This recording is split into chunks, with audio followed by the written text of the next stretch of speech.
so much. Again, I'm Kelly Farrell, and I'm going to let Valerie introduce herself real quick, but he just did. Hello and good morning. I'm Valerie Walters. I'm the President and CEO for LESC and Cogency IPA. It's not mentioned here. I'm just glad to be in your midst and to be able to share with you and learn from all of you. So thank you. So we're going to have a conversation about branding from the heart. And in order to set that up, I'm going to tell you a little bit about Valerie. Valerie's been with LESC for 30 years. But the last 11 years, she served as a CEO. She has a unique experience of managing this organization in one of the busiest cities in the world, New York City. And it takes a lot to talk about, to get all these pieces moving in the same direction. So I know we're talking about branding, but I'm just going to set you up how she walked into her CEO-manship. She was in HR prior to that, and then she moved into her CEO role. When she got in there, it was a little bit of lots of financial challenges. I call them money problems. She calls them financial challenges. She wasn't able to make payroll. She owed the bank $1 million. She owed, other people money as well, Medicaid 1.2. Every single vendor, she was behind on paying them. And $2 million was not being paid from services she provided. So when you walk in, does this relate to branding? Branding isn't top priority at this time, at this very moment.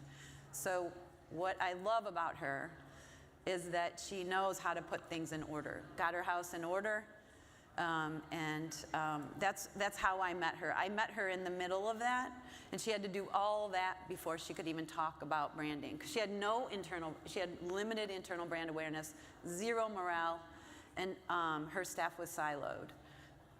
And she has a residential and outpatient facility in New York, in the Bronx. So I don't know if you want to talk about how you fixed all that, or I can roll through it. This was not a one-man show in terms of fixing it.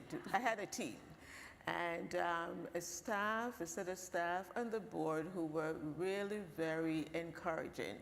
So even though I walked into those challenges, I was motivated to move things along, and I got the help I needed from my board, from my staff, and everybody. And within 2 weeks, we were able to pay off all those debts and added more programs. But it was a team effort, so I couldn't do it by myself. So I've always have to let you know, they say it takes a village to raise a child. It takes a village to run a company. Yes. So. Their LESC stood for Lower Eastside Service Center. That's what they called it in New York. And she went through a brand assessment. So I have several questions that I want to ask her about what happened after the brand assessment, and just to let her talk to you about the story of her brand. Because now she's able to focus on it, right? And she understands the importance of it. So the first question I have is, at what point did you know you had low brand awareness? Well, before I answer that question, I'd like to let you know LESC is one of the first agency that provides services for individuals with substance use disorder in New York. And we have over 15 programs, including supportive housing, permanent supportive housing, scatter-site housing, and transitional housing, and primary care. So we provide a full array of services for individuals, whether it's mental health, substance use disorder, gambling issues, homelessness, we do it all. So that leads me into answering the question you posed here. Just imagine an agency with all those going on at different locations. And when I got into this position, I was new to the agency, but I started meeting with my staff and, let's talk about what we do as a group. And then I realized that we were operating in silos. Internally, we did not know what we did in all these programs. We couldn't refer a client to another service within our program, although we had the services there. And can imagine if that's what's happening inside, what's happening on the outside. You know, when I meet with companies on the outside and I talk about our services, they will say, oh, so you are Sukasa? Oh, I refer to them.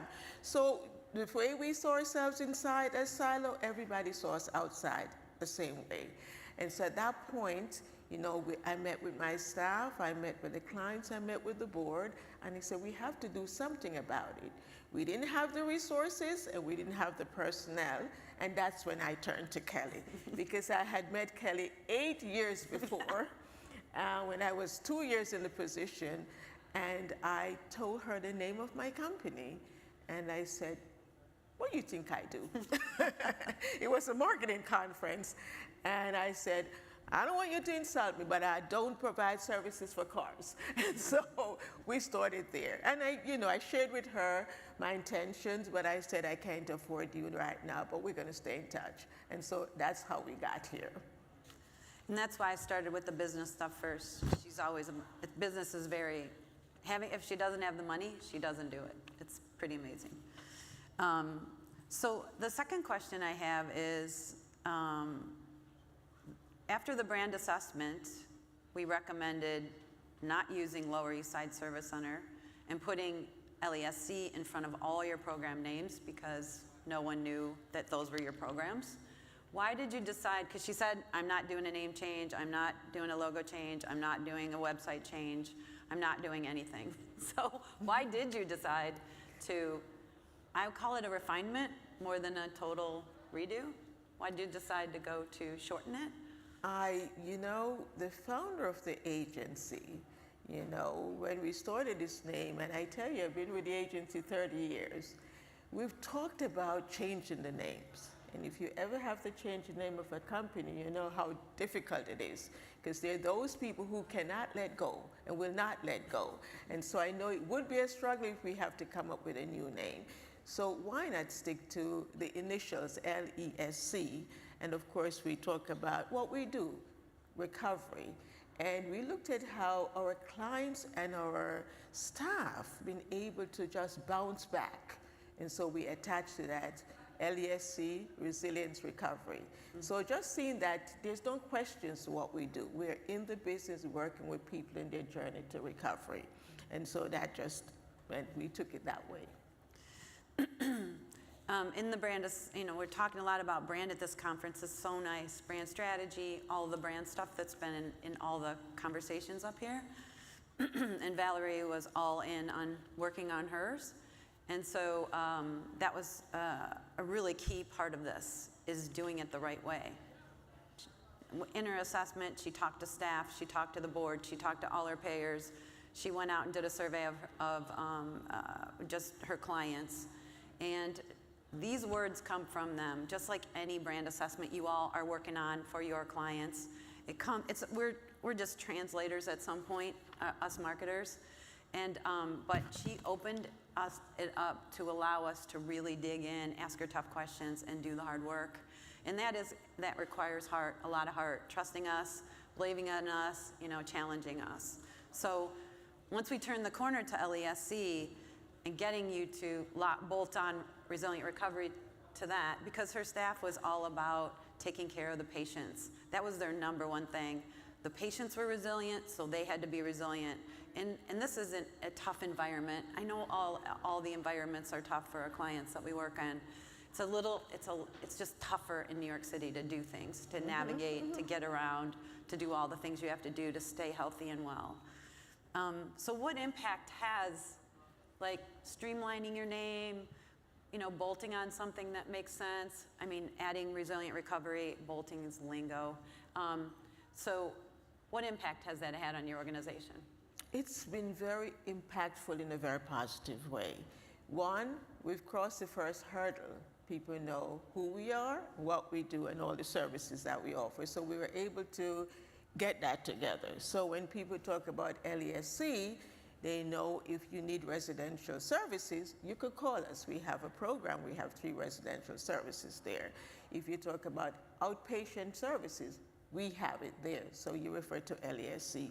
If you talk about gambling disorder, we have it, so they know. So it was really impactful in that people get to know who we really are and the services that we provided, and not us seeing us as in silos. Even our stakeholders, you know, they got to know, oh yeah, so LESC is the same agency that provide Franklin Avenue services, the same agency that does problem gambling. So it was really, that's the message we wanted to, that's the message I wanted to say. This is who we are, and these are the things that we do, and so, you know, whatever service you need, and I don't like to use the word one-stop shop, but we have it. So I wanted that to get out there, and that's what we were able to accomplish. I wouldn't let her use one-stop shop. I swear, all the marketers out there. Wouldn't let her use it. So talk about your journey with understanding recovery a little bit, like the whole, your population that you serve, like getting to know them, like it's a little bit of your heart, if you want to share it's that. a tricky thing because I came to LESC 30 years ago when we didn't have computers. You couldn't go up and look up for the name of a company or what have you, and I came from teaching. So when I got there, I met with the president, just to give you a little bit of my story. When I met with the president, I said, do not look up my resume, just talk to me. And so we chatted, and at the end of it, I said, you didn't ask me any question about the job, but that's okay. What's the next step of the interview? So he smiled at me and he said, oh, you got to meet with the board, and you have to meet with the executives and everything. But I have to tell you something, I was so grateful that he didn't ask me anything about addiction, anything about methadone, anything for medication, because I didn't know anything. All I knew that I was going to them, a not-for-profit organization that was going to bring my business experience to change what was going on there. And so I got the job. And when I got there, not knowing anything, I was very open. I can learn. And so I told them whatever I need to know, I was going to learn. I did not understand addiction. I did not understand mental health issues because the culture I came from, we look at those things differently. And so when I got there, I told him I could change everything around in about 2 years, not understanding. But it took me a while to understand that mental health, substance use disorder, gambling, all those are diseases. And it took me a while. It really took me a while because I didn't get it. But once I got it, I said, what can I do to help people in their journey? So I became very passionate about the work we do, and I take it very, very personally. I meet with my clients, I meet with the staff, I try to meet them where they are and to understand their journey. So for me, it means a whole lot. It's coming from within. That's how I feel about it. Also in the assessment, we do tons of questions, one word, give me one word that describes, 3-word, you know, all those. So we do word clouds, and what the staff collectively, we came up with words for LESC instead of Lower Eastside Service Center. And they were love, energy, safety, compassion.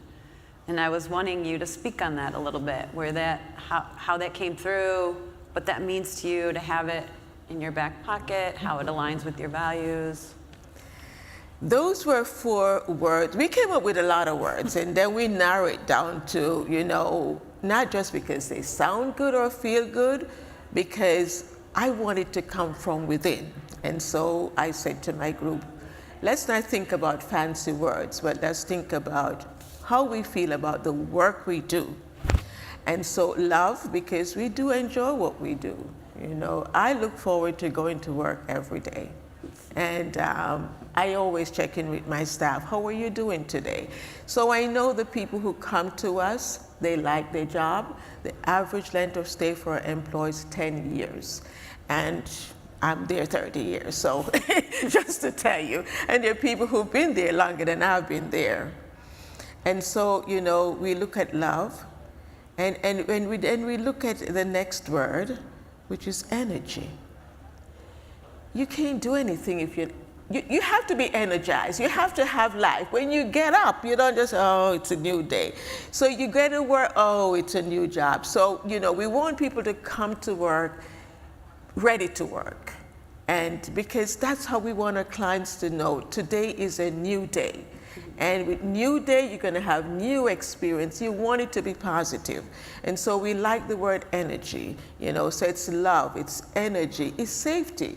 You know, our clients who are struggling with mental health illnesses, with substance use disorder, what have you, they want to go to a safe place.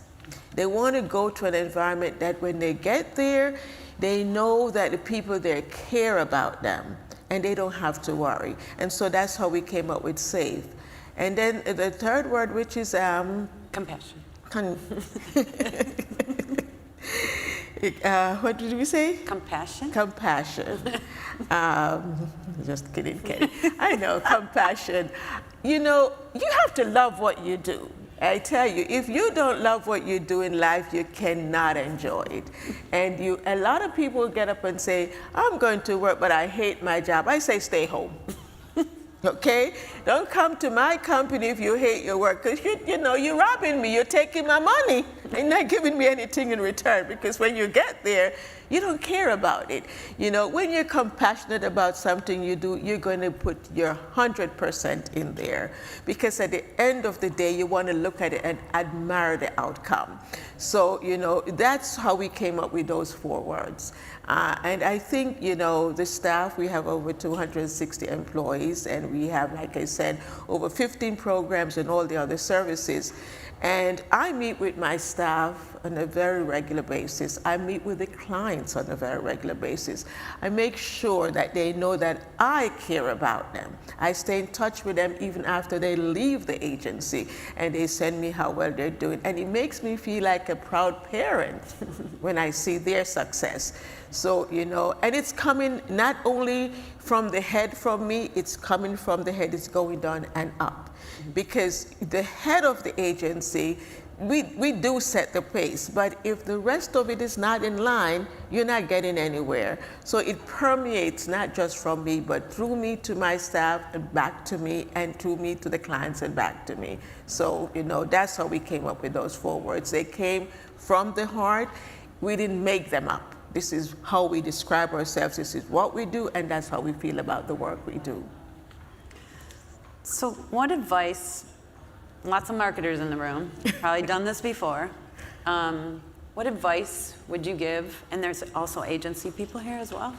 What advice would you give, or just highlights, like points, you know, about the work you did? And I don't know why I can't answer it. Hold on. What advice would you give to others in this case, in the audience? Be bold, be brave, be not afraid to fail, because if you're afraid to fail, you'll be paralyzed. And so I always say, you know, if I find myself into something and there's a lot of challenges, I always call it my journey. And I call it my valley experience, because that's where you learn the most. If you get into a position and everything is going great, there's no challenge for you. You can't prove yourselves. So when you get into a situation, there are challenges, you want to pause. You're there for a reason, because that's where you're going to build your skills. That's where you're going to examine yourself. And that's where you're going to prove to people that you have what it takes to move forward. So my advice is, when you get into a position or a situation where things doesn't go the way you want it, use that as an opportunity to learn and not be afraid, and to grow. And don't be afraid to ask for help when you need help. When you need help, ask for help. When you don't know, be humble enough to say, I don't know. Because people love to help people. And people like when you don't know, so they can jump in to help you. You know, so I'm an advocate of don't know. And I always say to my staff, I don't know what I'm talking about, but I tell them what I'm saying. And you get people's buy-in. So, you know, don't think that you're ever alone as a leader. They always say it's lonely at the head, but you can make it lonely.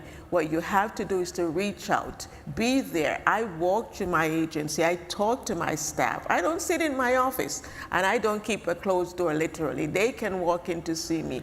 I check in on them every day. I walk down and, how are you doing? How is everything going? So, you know, my advice to any leader, anybody who wants to become a leader, that you engage. You ask for help when you need help. And it's okay to fail at times because you'll learn from your failures.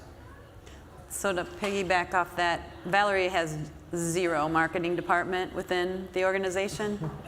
And when she stepped into it, she just said, I don't know what I don't know here, so, you know, guide me along. And it was really powerful because she's all in. She doesn't miss a meeting. She shows up. We get at it, you know. A little tension is always good. And the beauty in it is that she knew she needed it. She didn't know how to do it, but she went all in and prioritized it, made it a priority to set it up, establish how to do this marketing stuff, and build it within her organization. All right. So let's get to the heart of the brand. You know, so when you say leadership, when you say the heart of this brand, why? I think it links to what you said before, but why does it matter? Why?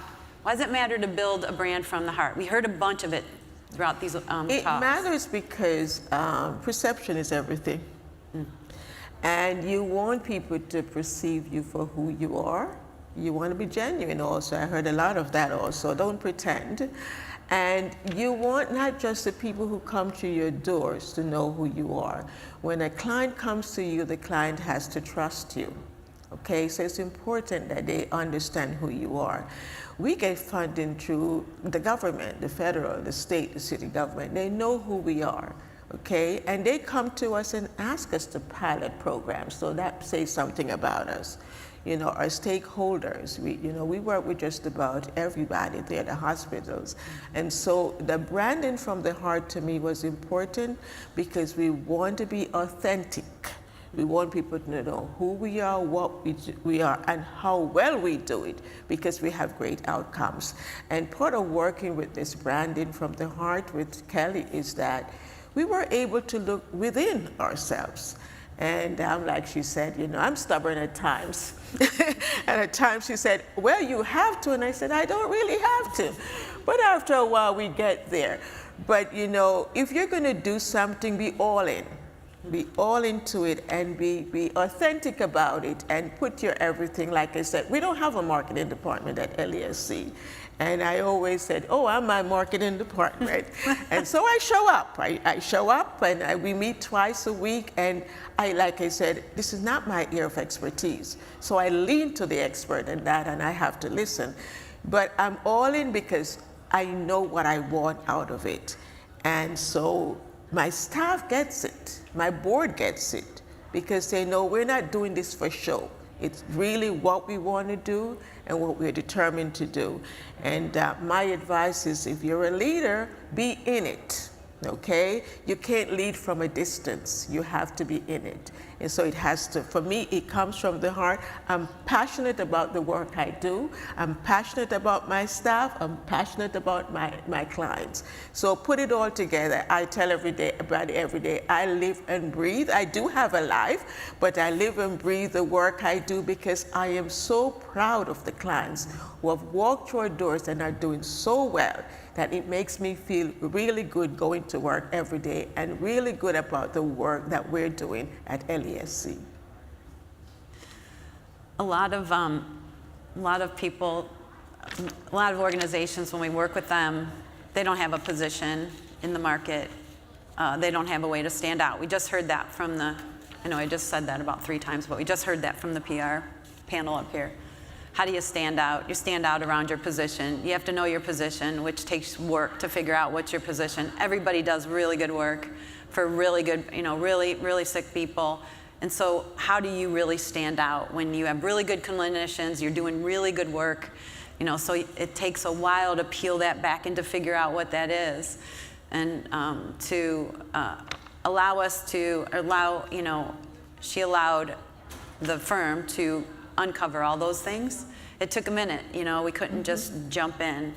So standing out, having a position, it goes deep. Your inside culture needs to match your outside perception. So getting to that inside, what is that made of? Everybody has really good people. That's all.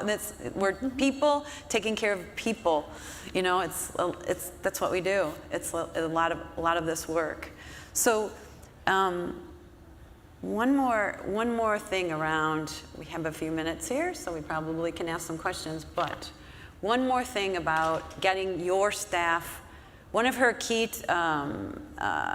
key measures of success for the work was we ask everybody that's working on it, what does success look like to you? One of her keys was her staff was siloed. Everybody was heads down, hammering, taking care of their people, and no one was referring each other, talking to each other, didn't know what each other did, because all their programs kept evolving, changing, because they are like a beta site for OASIS. They'll come in and pilot a program. If it works, they keep it. If it doesn't, it moves on. So one of her goals was to get people up, their heads up, and to know what each other has done. Is that working? Is it happening? It is working. Thank you, Kelly. That is working. And like I said, when I first got there, we didn't know what each other did. We know the agency did all of that, but we didn't know that, I did a focus group with my executive group and all the directors of the programs. And I said, just introduce yourselves to each other and tell each other what you're doing. And everybody was like, really? Oh, I could have. And like, really? You've been here for so long and you don't know what your colleagues were doing or what have you? So they internally, I just know this is a service I provide and that's it. I didn't know what my neighbor, and some of those programs are in the same building, but they didn't know that they could work together that way. So that to me also was an eye-opener, that we were so disjointed, we're so much in silos. We have supportive housing, but we weren't even referring our clients to supportive housing. We have transitional housing. We weren't even referring we're looking for outsiders to come in and fill those things. And so that to me was really, a take back. And I said, we have to do something.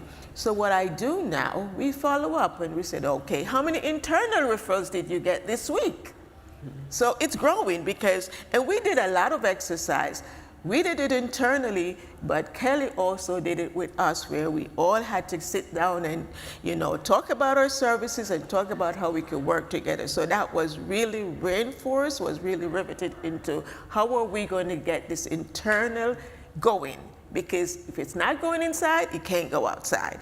And so we were able to do that. So every week I track and I said, how are we doing?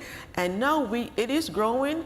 We're getting a lot of referrals internally, which is very good. So we're getting our clients from one service to the next service right into transitional housing.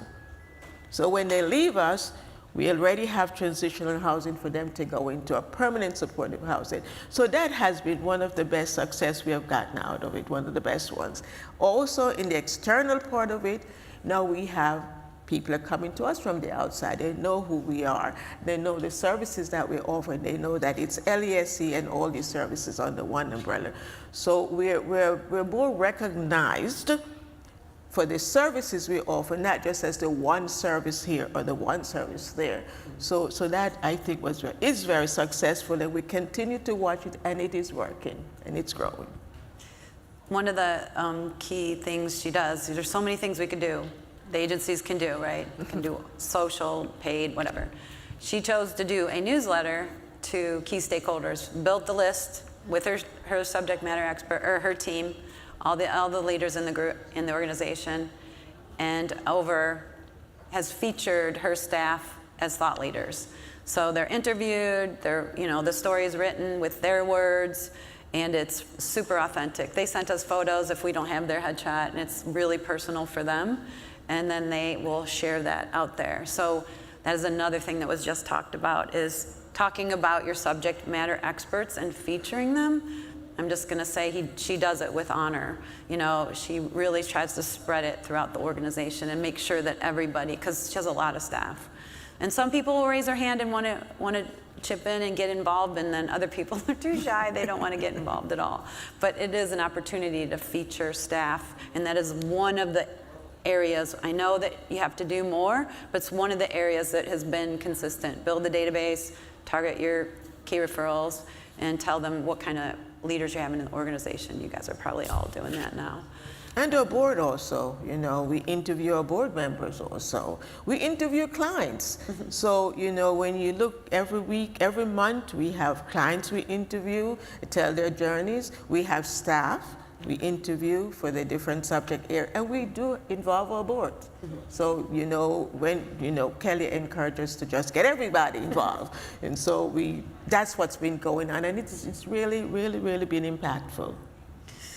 So we're close to the end here, and I don't know, do you have any closing? Do you want to say anything else about? Well, I'm open to questions. Not that I have the answer to all your questions, but I encourage any CEO in the room or any clinician in the room that be brave, and believe in yourself. Because if you don't believe in yourself, nobody's going to believe in you. If you believe in yourself, you can do great things, okay? And so, but if you don't believe in yourself, if you said, I'm not going to, you won't, okay? My staff usually laugh at me because when I tell them what we're going to do, they say, Valerie, you sure we can do that? I say, yes, we can, but don't ask me how, but we're going to do it. So, you just have to believe in yourself, love what you do. Whatever you chose for your career, make sure it's something that you're going to do. And I'm going to selfishly say, not because of money, but we all love money. I don't want to go to work and not get paid. But it has to come from your heart. You have to believe in it. Because at the end of the day, when I look at the field in which I work, it's not the salary that I make that makes me feel good. It's the outcome that I see. It's how many people that I've seen have gone back into society, CEO of different agencies, have a job here, there, and I mean really professional jobs. I always say they have a career now, not a job. And we've been very successful to get that kind of outcome. And that's what I see when I get up to go to work, when I'm working on projects at LESC. I see those clients who have come through our doors and have been so successful in their journeys and have come back to share and stay in touch with me. It makes me feel that, hey, I'm putting my little part into this journey in life. And so whatever you do, do it because you really want to do it, because you get better satisfaction out of doing it than anything else. That's good. Any questions? No? None? Got a little paragraph I want to read at the end then. It's going to be different for every organization, right? This work, branding work. The industry is going to change. When you build your position from the heart, if you stay centered around your internal culture, your values, your vision, your mission, just like Valerie has, you lock the work into, you're equipped to make really smart on-brand decision and handle growth now and in the future. Just sets you up for success. Like, going deep, doing the hard work, peeling on your back, figuring out what you stand for, what makes you different, and getting, have it come from your inside. It's like so powerful. And I have to say, not-for-profit organizations, we don't think of branding, okay? For-profit, they think branding, they take everything else, but not-for-profit don't really think of branding. We just, this is what we do, and we do it well, and we're good at what we do. But I always say to my team, we're not for profit, put that on the back burner. We are in business, and we're not the only agents that provide these services. And I don't think there's one not-for-profit that provides only service that nobody else does. If you are, keep going, because somebody's going to catch up with you soon. So, you know, what you have to think of, what's going to make your company unique, okay? There are 6 other companies providing the same services. Why should, I always say to my staff, why should I buy your blue pen when there's so many blue pens? And so, you know, what I take away from this exercise that we did, that if you're going to do something, you want to do it where you're the one that's going to stand out. People are going to come to you for the right reasons. And when people talk about you, they'll talk negative, but you want them to talk about you for positive reasons. So you want great outcomes. You know, when I got really into the CEO leadership, I realized that in not-for-profit, we don't talk so much about outcomes. Okay, and everything was good and great. Everything was relative. And being an old math teacher, I'm like, oh, what does good mean? So I always say good mean relative. So, you know, we change the whole language, and when we talk about outcomes, we talk about it in terms of numbers, things that are measurable. And so I encourage not-for-profit agencies, I know for-profit are doing it, is to step back and look at the work that you're doing and be able to tell others about it in a way that is measurable. Not that we're doing a great job and people are doing good. Every day people do good. But you want to say how many people have come to your doors, how you've helped to change their lives, because that's what we're doing. We're helping people to change their lives, and you're helping them on their journey. And when you look at that, you could say, hey, this is what we're doing. So as not-for-profit, think differently. You know, people usually go into not-for-profit because you say that's the people who have a heart and a soul. Everybody has heart and soul. So just get in there and talk about what you do, and talk about it with confidence, talk about it with pride, talk about it so people will say, hey, you know, there's 6 other agencies out there that provide all the services that LESC, but you know what? This is the one we're going to. We're going to them because they love what they do. The employees are caring about what they do. They're compassionate about what they do. And you know, we've seen good outcomes. So and people feel safe there. So that's what you want to do. Make yourself unique and authentic so you're the blue pen that they will use, because there's several of you out there. I think that's it. I think we're done. No questions? Not a one, not a one. All right. Oh, wait. I really like your point about setting up internal email to stakeholders. How often do you do it, and how much time do you spend on that?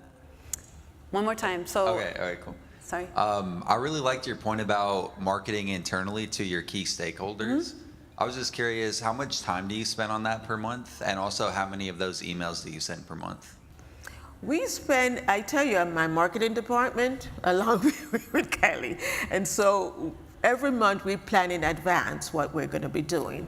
And I reach out to my staff. If we said, okay, this is mental health month, I go to that department. I said, I need somebody who is a subject matter expert. And I also need a client from that area. And so I personally reach out and I said, you know, I need your help. I'm always begging.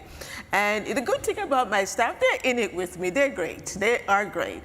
And they will come up and they give me a name, and I send it over to Kelly, and she interviews them and everything. So it's a teamwork, you know. So my part of it is the easiest. Mine is, oh, I need your help. And then they say yes, and I follow up, and Kelly gets it there. But it's consistent. It is consistent. It's every month, it's there. You know, and we plan in advance so we don't have any lapse. And people look forward to seeing themselves, you know, they hear what they talk about in their interview, and they're proud. They really, people say, oh, when are you going to call me, Valerie? It's like, your time will come. So once you start it, people feel encouraged, and, you know, it motivates others to do the same thing. We did a board member, another board member says, so when is my turn? So everybody wants to be there, but it's very planful. And like I said, mine is the easiest part of it, because I just beg them to, and then, you know, she does the interview. We do it once a month, and it's a client story, usually subject matter expert. It's usually around maybe an observance of sorts. You know, we have this huge observance calendar that we do, and then we'll do some social. We have a bank of video too that will accompany video. You know, there's just kind of like a little framework. I mean, she's going from 0, like nothing, no followers, no social. Now we have a little bit on, we do one email a month to staff and then stakeholders. And it's, so far, that's what we're doing. We spend a lot of time on it. It's like, we meet weekly and we cover probably 5 different things, and that's one of them. But at the end of the month, we get everything done every month. Do you know? You just have to be planful. Just plan ahead of time and be committed. Commitment is the key. Yeah. Thank you, everybody.